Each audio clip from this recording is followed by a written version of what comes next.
लग्नाचे दागिने म्हणजे श्रीमंत पेशवाई दागिने, नाशिकचे सुप्रसिद्ध सराफ मयूर अलंकार सराफ।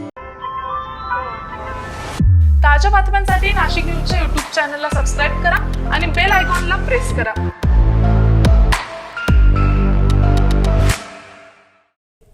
रंगपंचमीच्या दिवशी नाशिकमध्ये काही नागरिकांकडून गोदावरी नदीच्या पाण्यात मोठ्या प्रमाणात चपला फेकण्याची घटना घडली होती।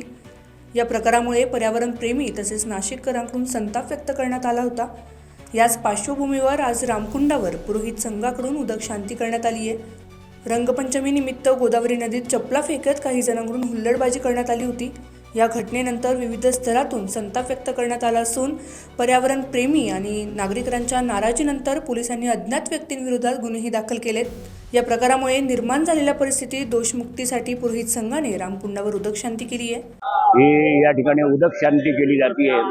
पुरोहित संघाच्या वतीने या ठिकाणी जे रंगपंचमीला काही हुल्लडबाजांनी तीर्थाचं पावित्र्य भंग केलं होतं आणि पादत्राणे वगैरे हे करून त्यामुळे तो जो दोष निर्माण झालेला होता आणि त्या दोषामुळे कोणावर अरिष्ट येऊ नये म्हणून संपूर्ण नाशिककरांचं कल्याण व्हावं, देशाचं कल्याण व्हावं आणि ज्या देवतांचा प्रतिष्ठा आहेत त्या देवतांच्या प्रतिष्ठा या पुन्हा तशा राहाव्या म्हणून तीर्थांची क्षमा मागून या ठिकाणी चारी वेदांचं पूजन करून उदक शांती पुण्यावाचन हे या ठिकाणी संपन्न होत आहे। गोदावरी नदीचे धार्मिक आणि सांस्कृतिक महत्त्व लक्षात घेता अशा प्रकारच्या घटना पुन्हा घडू नयेत अशी भावना यावेळी व्यक्त करण्यात आली।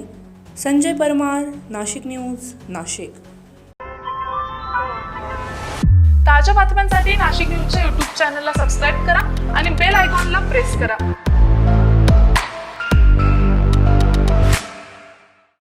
मोकाट आणि भटक्या श्वानांचे निर्बीजीकरण करण्यात येत आहे। तरी सर्व जनतेस आवाहन करण्यात येत आहे की महानगरपालिका कार्यक्षेत्रातील पाळीव श्वानांची नोंदणी करून घ्यावी। नाशिक महानगरपालिका अधिनियमातील कलम 127(2), 194(1), 454, 457(7) आणि 17 यामधील तरतुदीनुसार महानगरपालिका हद्दीत श्वान पाळण्यासाठी कर लागू होतो। त्यानुसार नाशिक महानगरपालिका कार्यक्षेत्रात असलेल्या पाळीव श्वानांची नोंदणी पशुसंवर्धन विभागामार्फत केली जाते। याकरिता नोंदणी प्रक्रियेद्वारे आणि विहित शुल्क भरून श्वानांची नोंदणी आणि नूतनीकरण कामकाज विभागामार्फत करण्यात येते। महानगरपालिका नाशिक द्वारे जनहितार्थ प्रसारित।